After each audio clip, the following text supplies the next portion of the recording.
Olá a todos, meu nome é Yulia Leva.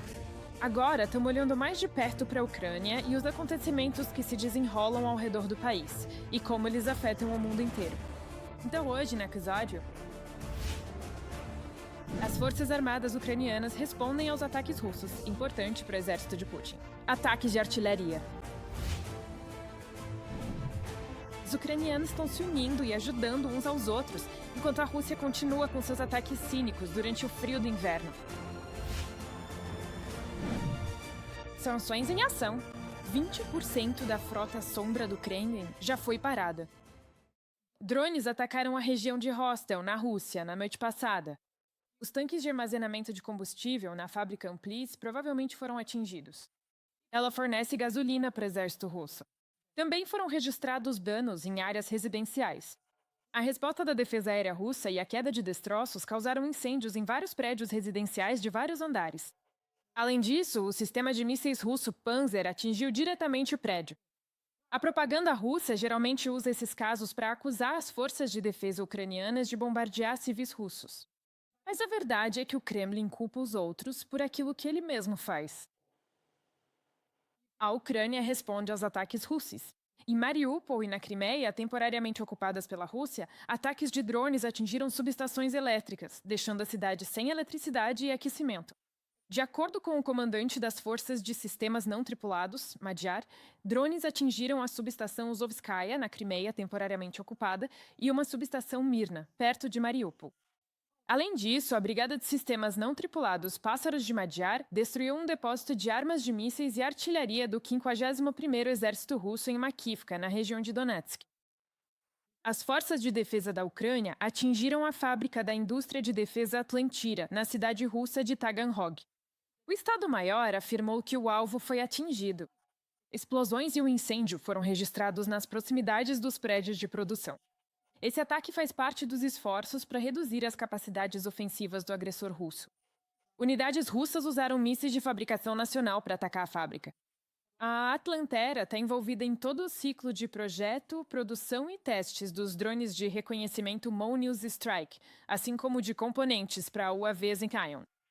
Esses drones foram usados pelo exército russo para atacar tanto o exército ucraniano quanto os civis. Em 2025, os ataques russos à Ucrânia causaram significativamente mais vítimas civis do que em anos anteriores, apesar das alegações do Kremlin sobre disposição para a paz. De acordo com o Instituto para o Estudo da Guerra, a intensidade e a escala dos ataques russos aumentaram, em vez de diminuir. A Bloomberg, citando avaliações de governos europeus, relata que a maioria das vítimas civis ocorreu após março de 2025, quando os presidentes dos Estados Unidos e da Rússia concordaram em iniciar conversas sobre um possível cessar-fogo. Mais de 2.000 civis foram mortos após o início dessas conversas, e outras 220 pessoas morreram depois que surgiram relatos sobre um plano de paz em novembro.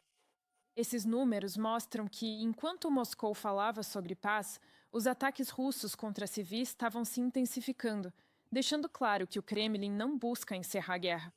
O inimigo está recorrendo a ataques massivos de mísseis e aéreos contra nossas áreas de retaguarda, mirando deliberadamente instalações de energia e usando as temperaturas congelantes como mais um instrumento de pressão e terror contra os ucranianos. Durante dezembro de 2025 e no início de janeiro de 2026, o inimigo realizou 6 ataques em grande escala com mísseis e drones no território da Ucrânia.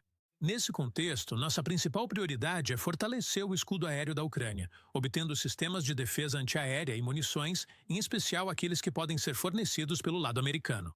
Oleksandr Syrski, comandante-em-chefe das Forças Armadas da Ucrânia, no Telegram. Os ataques da Rússia à Ucrânia também estão começando a afetar os consumidores americanos. Desde o final de dezembro, ataques russos danificaram pelo menos 4 fábricas ucranianas de óleo de girassol e terminais de exportação, incluindo instalações operadas por empresas internacionais. A Rússia também tem atacado repetidamente a infraestrutura portuária e navios que aguardam para carregar, prejudicando a capacidade da Ucrânia de exportar óleos vegetais.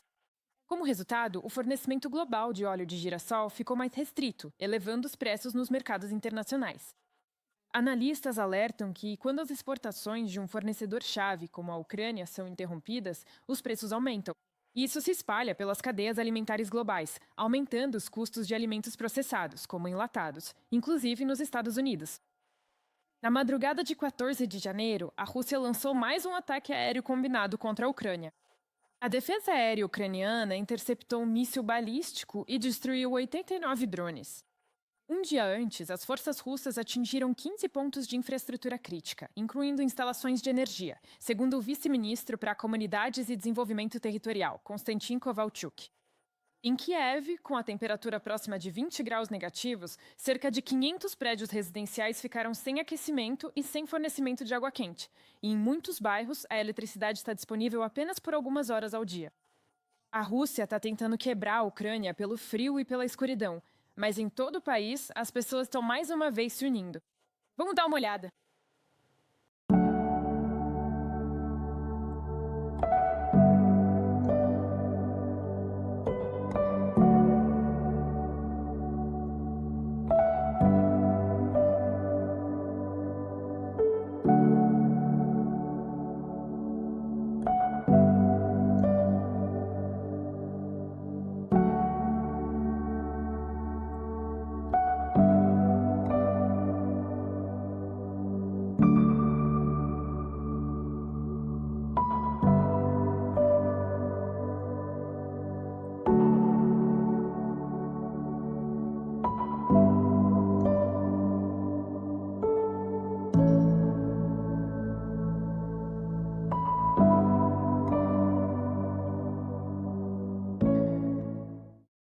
Enquanto a Rússia continua seu ataque à Ucrânia e mina os esforços diplomáticos, a pressão sobre sua economia está aumentando.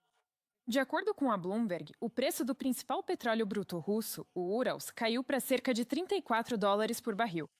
Analistas observam que os preços voltaram ao nível visto no início do primeiro mandato presidencial de Vladimir Putin. Ao mesmo tempo, o Ural está sendo negociado a quase $20, abaixo do preço previsto no orçamento estatal da Rússia para 2026, que está fixado em $59 por barril. Autoridades russas dizem que, mesmo com a queda na receita, as prioridades de gastos não vão mudar, com a maior parte do dinheiro ainda sendo destinada à guerra contra a Ucrânia, em vez de ao povo russo comum. A guerra da Rússia contra a Ucrânia levou a economia russa a praticamente uma paralisação. Até o final de 2025, o crescimento do PIB havia caído para o nível mais baixo dos últimos anos, indicando que a economia entrou em estagnação. A pressão das sanções da Europa e dos Estados Unidos está aprofundando ainda mais o abismo econômico da Rússia.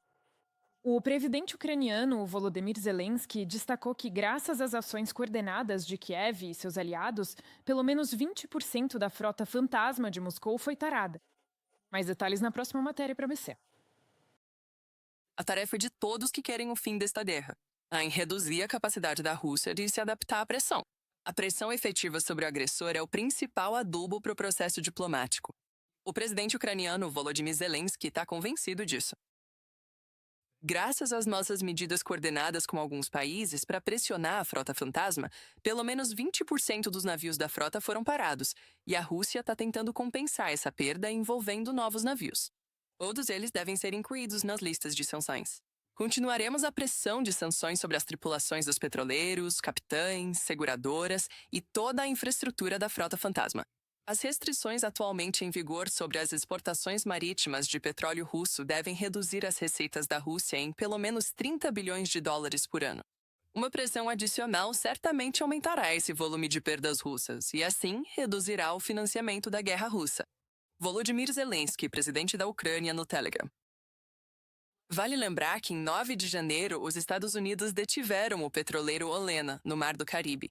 Esse foi o 5º navio detido recentemente. Assim, o Washington está intensificando as medidas para restringir as exportações de petróleo venezuelano. Na semana passada, nas águas entre a Islândia e as Ilhas Britânicas, o petroleiro Bela 1 foi parado e depois renomeado para Marinara. Estava navegando sobre a bandeira russa. E no Mar do Caribe, o lado americano deteve um navio da frota paralela da Rússia, o Sofia. O ZIUA conduziu uma operação militar para interceptar o navio a motor Bela 1 no Atlântico Norte, quando este se dirigia para a Rússia. O Reino Unido. A pedido do ZEUA, apoiei esta operação como parte dos esforços globais para reprimir sanções, contrabando e atividades de navegação clandestina. Após um pedido dos Estados Unidos, autorizei o uso de bases do Reino Unido e o envio de recursos da Marinha Real e da RAF para apoiar a operação, incluindo vigilância aérea e o navio RFA Tide Force. Vale ressaltar que, anteriormente, Londres definiu a base legal para operações das forças britânicas, durante as quais centenas de navios da frota paralela da Rússia podem ser apreendidos, e qualquer embarcação sujeita a sanções pode se tornar alvo dessas operações caso navegue sobre bandeira falsa. Essas medidas refletem uma liderança genuína.